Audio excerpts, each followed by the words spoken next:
Arizona. Durante años, la frontera fue vista como la línea que separaba el orden del caos. Pero lo que los agentes descubrieron dentro de su propia casa fue mucho peor que cualquier enemigo externo. Policías al servicio de los cárteles, sheriffs con millones en efectivo, agentes federales recibiendo sobornos para dejar pasar cargamentos de drogas. ¿Qué harías tú si descubrieras que la persona encargada de protegerte era quien estaba abriendo la puerta al enemigo? En Maricopa County, 3 personas mueren cada día por sobredosis de fentanilo. Y ahora sabemos por qué. La corrupción había contaminado el sistema desde adentro.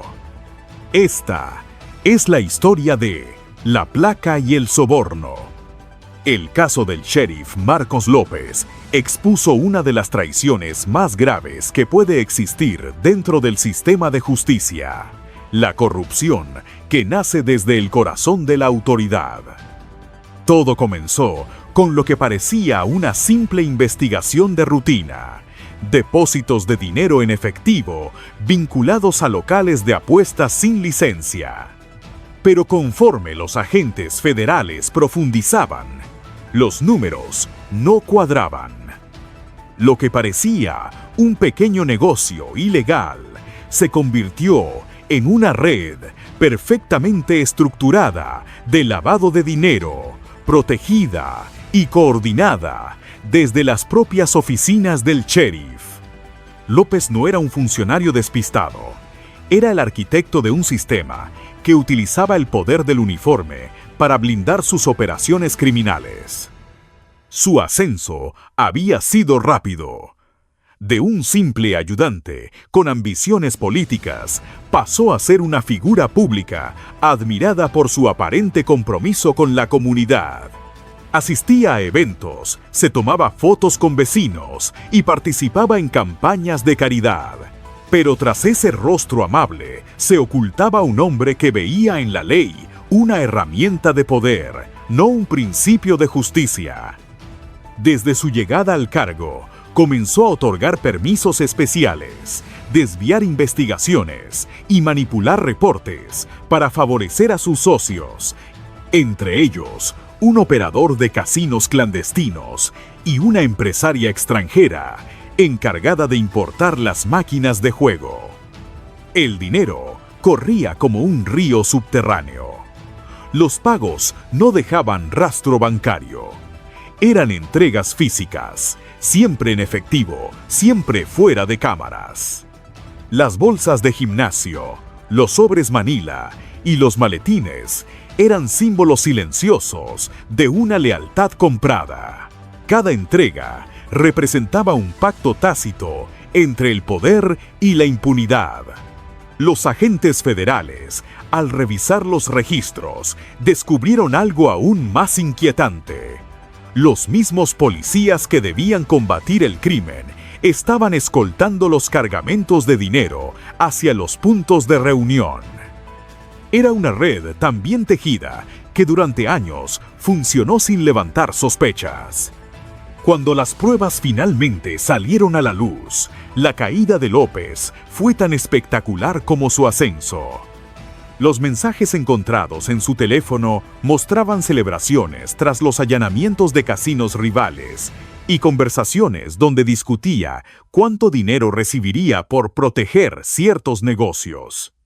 En las fotos filtradas por sus cómplices, se veía al sheriff sonriendo junto a figuras del entretenimiento local en el Club Eclipse, fachada de su red de apuestas. El hombre que juró hacer cumplir la ley se había convertido en el ejemplo más claro de cómo el poder, cuando se corrompe, deja de ser protección para convertirse en amenaza. La frontera sur de Arizona se convirtió en un espejo oscuro de lo que ocurre cuando el crimen organizado logra infiltrar los muros de la ley. Los agentes de la patrulla fronteriza, símbolos de vigilancia y sacrificio, comenzaron a transformarse en piezas dentro de un tablero controlado por los cárteles. Las investigaciones federales revelaron que los sobornos no eran casos aislados, sino parte de una operación cuidadosamente planificada para comprar conciencias. Los cárteles no necesitaban enfrentar a la autoridad, bastaba con corromperla. Lo que antes eran juramentos de lealtad al país se convirtieron en pactos de silencio con los traficantes, y cada vehículo que cruzaba sin revisión era una traición a los ciudadanos que los habían puesto ahí para protegerlos. Carlos Víctor Pacipera fue el rostro más descarado de esta corrupción. En lugar de patrullar para detener el contrabando, usaba su vehículo oficial pagado con impuestos de los contribuyentes para transportar drogas desde el desierto hasta el corazón de Phoenix. Dentro de su caja de seguridad, los federales encontraron más de $300,000 en efectivo. Un botín guardado sin disimulo, como si estuviera convencido de que nadie se atrevería a tocarlo. Aquella confianza no venía del azar, sino de años de impunidad.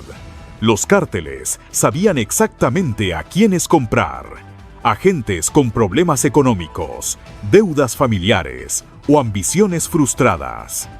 A cambio, les ofrecían dinero, respeto y una vida de lujos imposible de alcanzar con un salario gubernamental. Pero Pacipera no actuaba solo. Las investigaciones posteriores destaparon una red de colaboración interna, una célula que incluía a otros oficiales dispuestos a vender su autoridad. Entre ellos estaba Manuel Pérez Jr., acusado de dejar pasar vehículos cargados de migrantes y metanfetamina a través del puente Paso del Norte. A cambio, recibía viajes de placer, relojes costosos y transferencias disfrazadas de regalos. Con el tiempo, sus cómplices comenzaron a comunicarse mediante mensajes cifrados y emojis, una estrategia tan simple como efectiva para evadir la detección. Era una muestra del nivel de sofisticación que los cárteles habían alcanzado. Una red silenciosa, incrustada dentro del propio cuerpo, encargado de detenerlos. La pregunta que queda flotando en el aire es inquietante. ¿Cómo se defiende una nación cuando quienes juraron proteger sus fronteras las están vendiendo al mejor postor? La corrupción no solo permitió el paso de drogas, también abrió la puerta a un tipo de peligro más profundo, el de la desconfianza pública. Cada agente corrupto se convirtió en una grieta en el muro de la seguridad nacional, y cada soborno fue un ladrillo arrancado de la estructura que mantenía a salvo al país.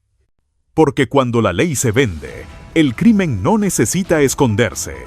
Se sienta detrás del mostrador, lleva uniforme y sonríe para la foto oficial.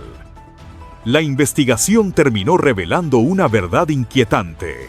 No se trataba de manzanas podridas, sino de un sistema envenenado desde dentro. Los cárteles habían aprendido que no necesitaban túneles ni armas sofisticadas cuando podían comprar lo más valioso de todo: una placa. Con dinero, viajes y promesas de protección, fueron reclutando a agentes que, una vez dentro del juego, ya no podían salir.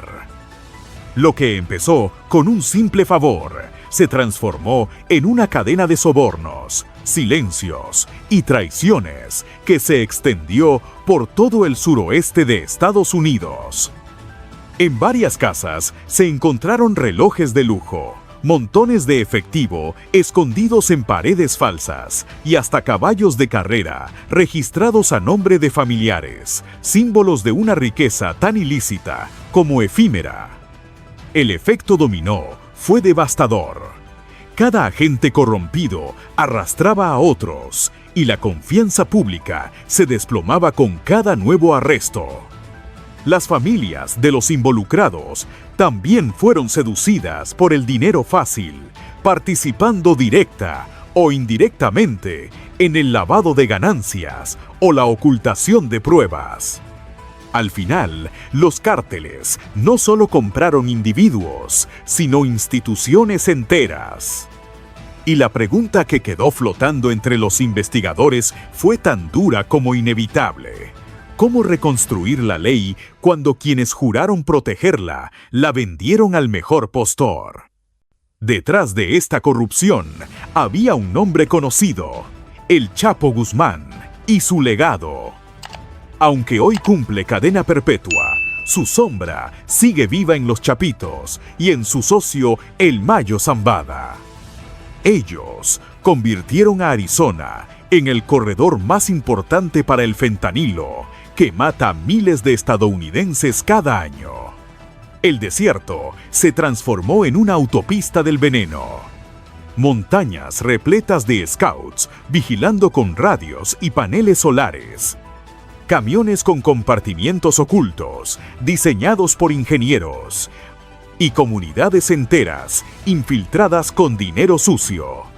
El cartel no solo cruzaba la frontera, la controlaba.